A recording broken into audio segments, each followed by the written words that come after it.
안녕하세요 여러분, 반갑습니다. 한 주간 잘 지내셨습니까? 오늘 7월 첫 주일을 맞이했습니다. 지난 6개월이 정말 어떻게 지나갔는지 모를 정도로 정신없고 또 힘겨운 6개월을 보냈습니다.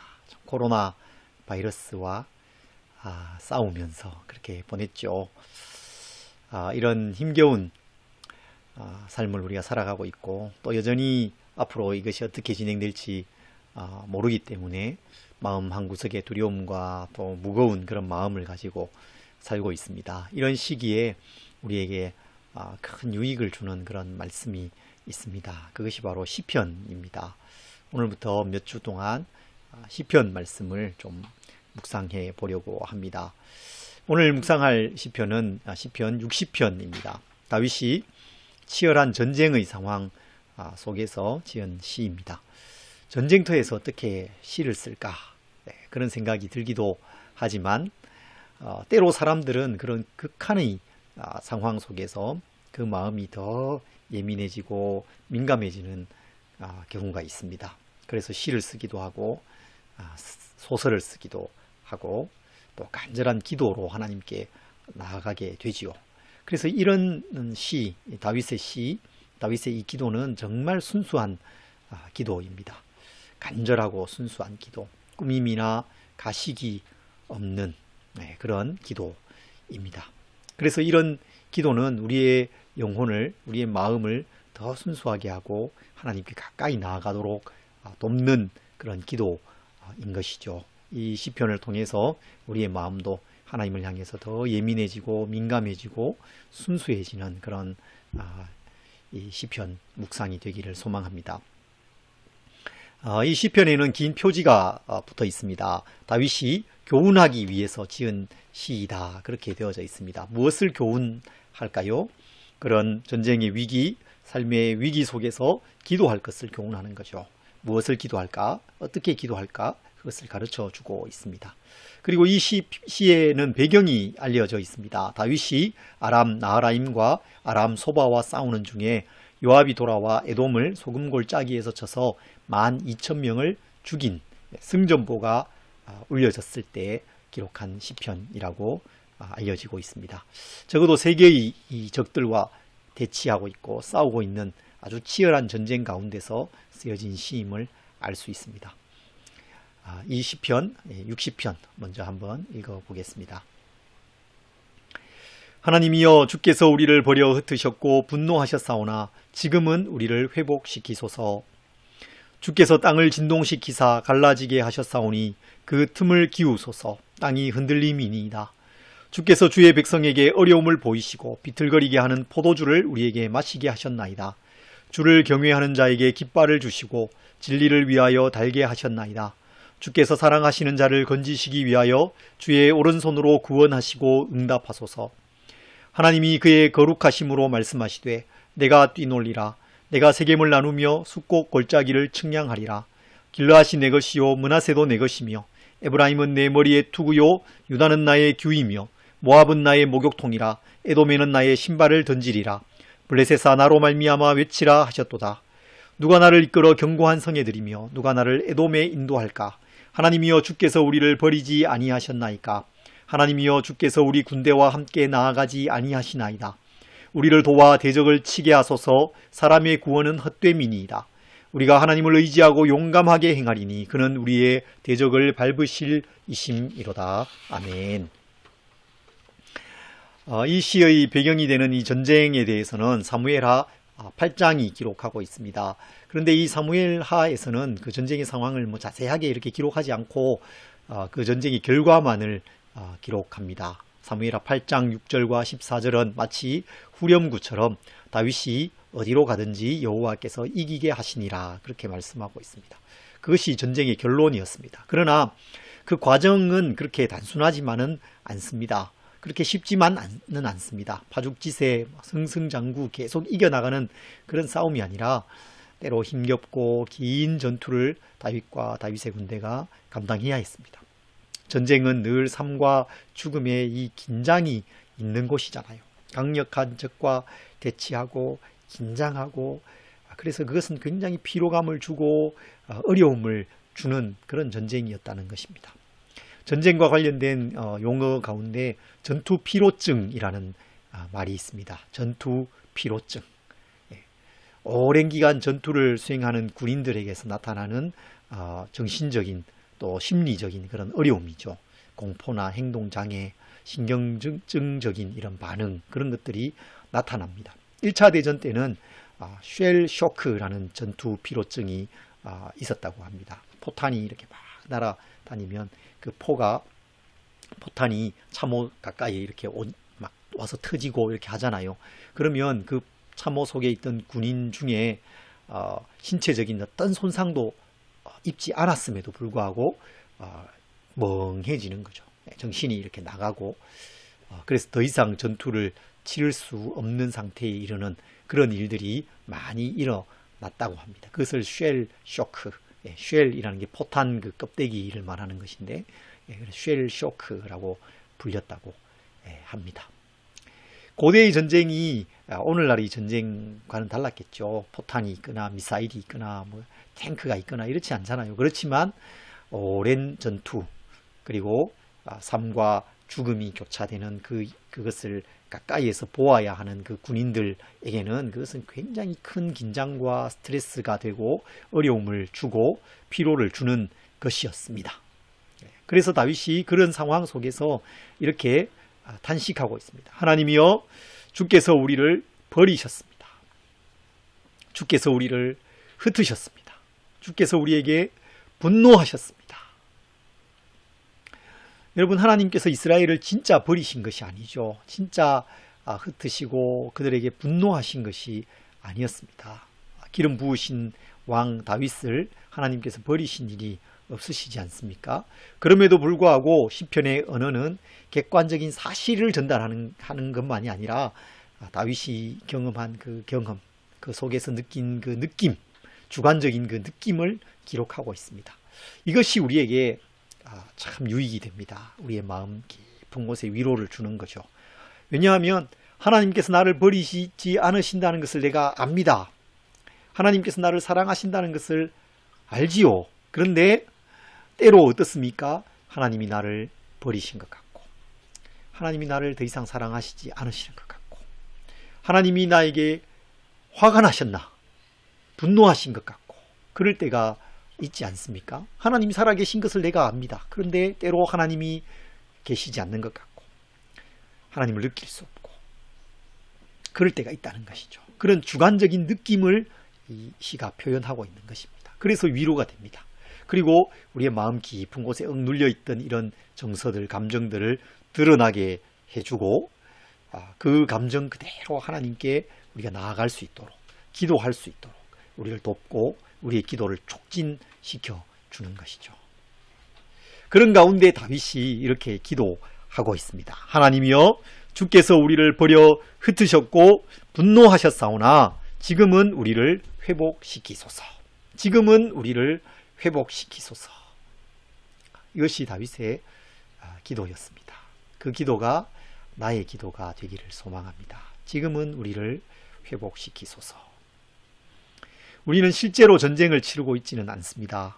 전쟁은 정말 없어야 되겠죠. 그렇지만 때로 우리는 몹시도 치열하고 또 몸과 마음을 지치게 하는 삶의 전투를 치르고 있죠. 그래서 우리에게도 이 기도가 필요합니다.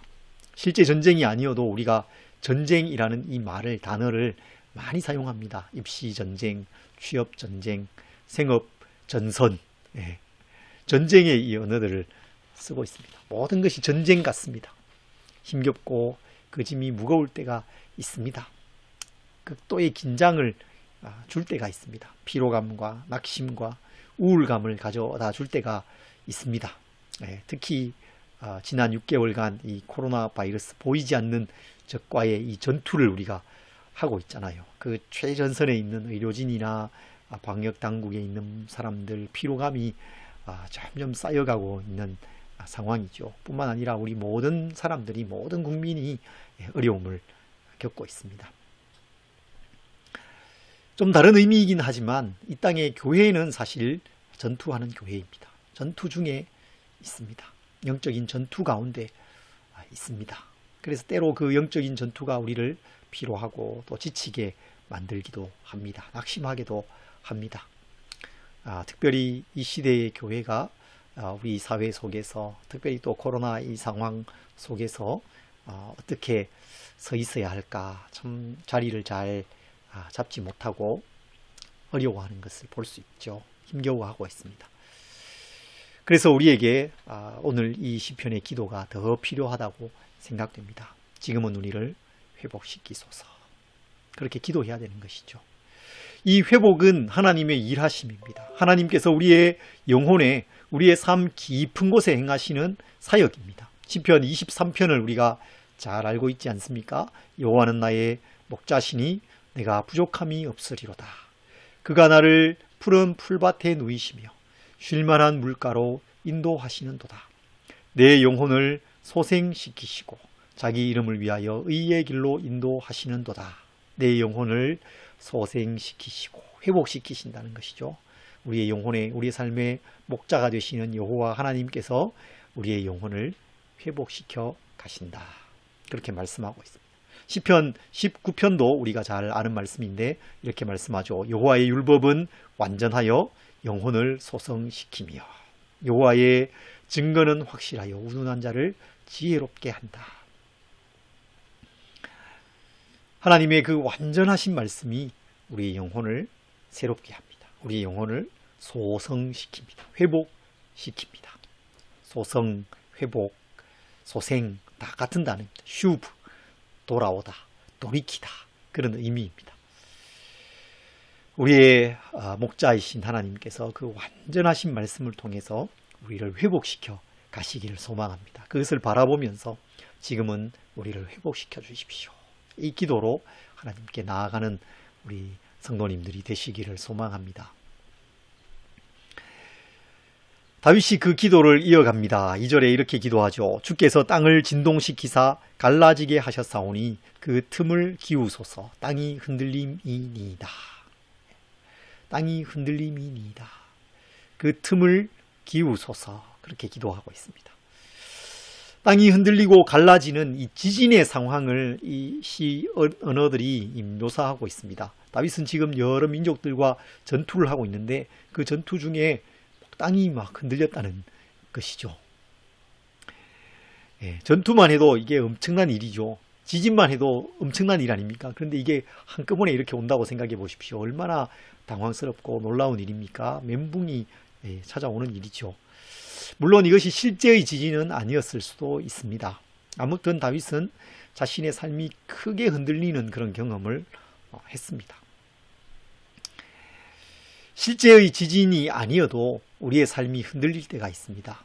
정치적으로 우리가 크게 흔들리는 그런 격동기를 때때로 경험해왔죠. 경제적으로 크게 흔들리는 일들이 있었습니다. 또 우리 개인적으로 우리의 마음과 우리의 삶이 이렇게 크게 흔들리는 그런 일들이 있습니다. 지난 한 주간 중에도 마음이 몇 번이나 이렇게 흔들리고 그런 일들이 있지 않으셨습니까? 그런 일들을 우리가 경험하면서 살고 있습니다. 코로나가 전 세계를 흔들어 놓고 있습니다. 우리나라는 50명 넘느냐 안 넘느냐 얘기하고 있는데 미국은 5만 명 이렇게 확진자가 나온다고 하잖아요. 참 크게 흔들리고 있는 그런 상황입니다. 여러분, 그런데 하나님께서 때로 우리의 삶을 이렇게 흔드실 때가 있습니다. 우리 삶 속에 진동을 일으키실 때가 있습니다. 견고하고 안전해 보이던 이 삶의 기반을 흔들어 놓으실 때가 있다는 것입니다. 그게 안전하지 않다, 그게 견고하지 않다라는 것을 깨닫게 해 주시는 것이죠. 그럴 때 우리가 이렇게 기도해야 합니다. 다윗이 기도로 하나님께 나아가고 있죠. 그 틈을 기우소서. 땅이 흔들림이니이다. 그 틈을 기우소서. 땅이 갈라진 그 틈을 기워주시고 흔들리는 그 땅을 이제 견고하게 해주십시오. 나를 다시 이 견고한 곳에 세워주십시오. 그렇게 기도하고 있는 것입니다. 그 틈을 기우소서라는 이 기도는 땅을 고치소서라는 의미가 있습니다. 역대하 7장 14절의 말씀이 떠오릅니다. 솔로몬이 성전을 봉헌한 후에 이렇게 기도하지요. 내 이름으로 일컫는 내 백성이 그들의 악한 길에서 떠나 스스로 낮추고 기도하여 내 얼굴을 찾으면 내가 하늘에서 듣고 그들의 죄를 사하고 그들의 땅을 고칠지라. 그들의 그 땅을 고치겠다라고 말씀하고 있습니다. 악한 길에서 떠나서 스스로 겸비하고 하나님의 그 얼굴을 구하면 그 기도를 하나님께서 하늘에서 들으십니다. 그리고 그들의 죄를 사해 주시고 그 땅을 고쳐 주시겠다. 그렇게 말씀하고 있습니다. 그 땅을 고친다 하는 것과 틈을 기운다 하는 것은 같은 의미입니다. 같은 단어입니다.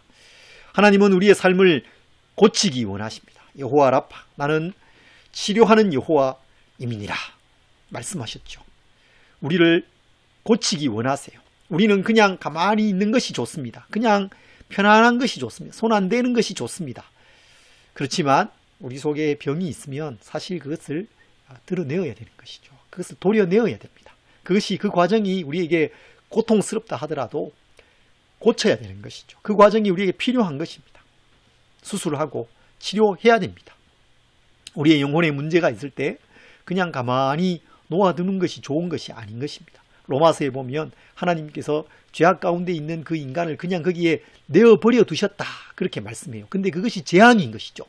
하나님께서 내어버려 그 죄악 가운데 그냥 두시는 것, 그것이 재앙입니다. 하나님께서 우리를 간섭하시고 우리의 삶을 흔들어 놓으시는 것, 그래서 고치기를 원하시는 그것이 은혜인 것입니다. 하나님의 간섭이 은혜입니다. 그것을 기대하면서 하나님께로 나아오고 나를 고치소서. 하나님과 나 사이에 있는 이 틈을 고쳐주십시오. 틈을 기워주십시오. 내 삶을 고쳐주십시오. 그렇게 기도로 나아가야 하는 것입니다. 다윗이 하나님을 향해서 이렇게 간절하게 기도합니다. 그리고 주께서 사랑하시는 자를 건지시기 위하여 주의 오른손으로 구원하시고 응답해 주십시오. 나의 이 간절한 기도에 응답해 주십시오. 그렇게 5절에 기도하거든요. 그런데 그 기도에 하나님께서 응답해 주십니다. 응답하십니다. 6절부터 8절에 이렇게 말씀합니다. 하나님이 그의 거룩하심으로 말씀하시되 내가 뛰놀리라. 내가 세겜을 나누며 숫꽃 골짜기를 측량하리라. 길르앗이 내 것이요 므낫세도 내 것이며 에브라임은 내 머리의 투구요 유다는 나의 규이며 모압은 내 목욕통이라. 에돔에는 나의 신발을 던지리라. 블레셋아 나로 말미암아 외치라 하셨도다. 하나님께서 응답하시는데 내가 뛰놀리라 그렇게 말씀합니다. 내가 뛰놀리라. 민족들의 그 전쟁터에서 하나님 뛰어노시는 분이신 것이죠. 사람들이 죽고 죽이는 그 상황을 하나님께서 마치 놀이처럼 그렇게 생각하신다 그런 의미가 아닙니다. 그런 뜻이 전혀 아닙니다. 그것이 아니라 그 모든 전쟁 위에 계시고 존재하시고 초월해 계시고 그 모든 것을 그 뜻대로 마음에 원하시는 대로 주관하시고 통치하시는 분이 바로 하나님이시다. 그것을 말씀하고 있는 것입니다. 세겜을 나누고 숫꽃을 측량하십니다. 그것은 가나안 정복 시기에 땅을 정복한 후에 그것을 분배하는 그 과정을 떠올리게 하는 것이죠. 하나님께서 이스라엘에게 그 가나안 땅을 기업으로 주시면서 그것을 나누어 주시는 것처럼 그렇게 나누어 주신다 말씀하고 있습니다. 길르앗도 므낫세도 하나님의 것입니다. 에브라임은 머리의 투구이고 유다는 하나님의 그 통치의 도구입니다. 통치의 지팡이입니다. 모든 것이 하나님의 것입니다. 하나님의 주권 아래에 있음을 주님께서 말씀하고 계십니다.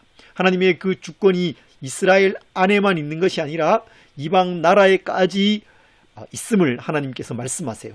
모압은 내 목욕통이라 에돔에 내 신발을 던지리라. 아주 독특한 표현들이 나오고 있죠. 이 말씀의 의미는 모든 것이 내 것이다 라는 의미입니다. 모든 것이 하나님의 것입니다.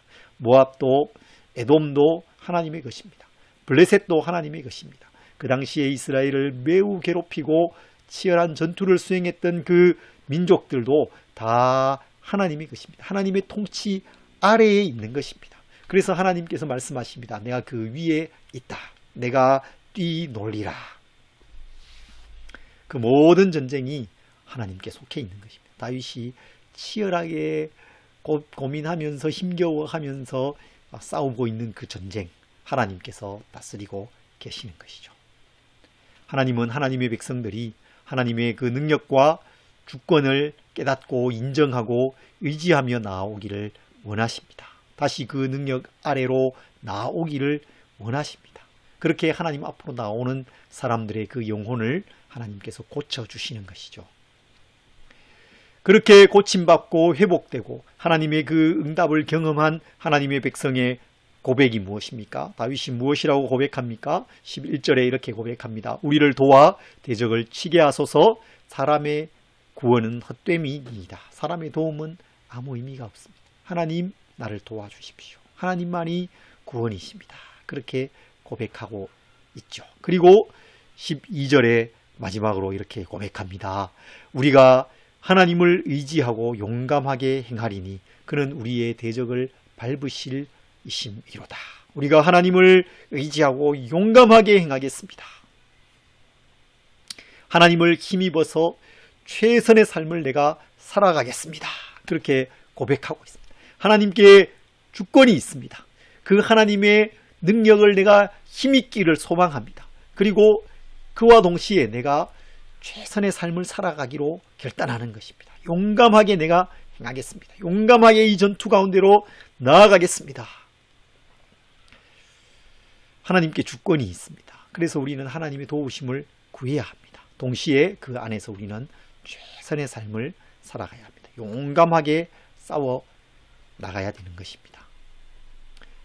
그럴 때에 이 전투의 결과가 어떻게 되었습니까? 제가 서두에 말씀드렸죠. 다윗이 어디로 가든지 여호와께서 이기게 하시니라. 아멘. 그것이 결론이었습니다. 다윗이 어디로 가든지 여호와께서 이기게 하시니라. 여러분, 이것은 우리의 삶의 결론이기도 합니다.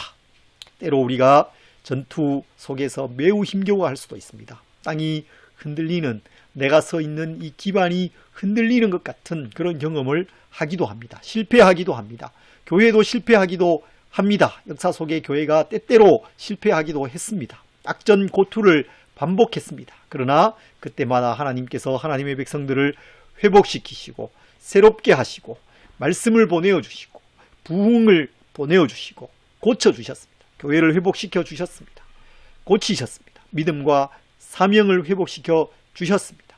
놀라운 회개와 부흥의 일들을 행하시고 교회를 통해서 세상을 새롭게 하시는 일을 하나님 하셨습니다. 그뿐만 아니라 앞으로도 그 일을 계속해서 해가실 것이고 하나님의 나라가 온전히 이루어지고 완성되게 하실 것입니다. 하나님께서 승리하시는 것입니다.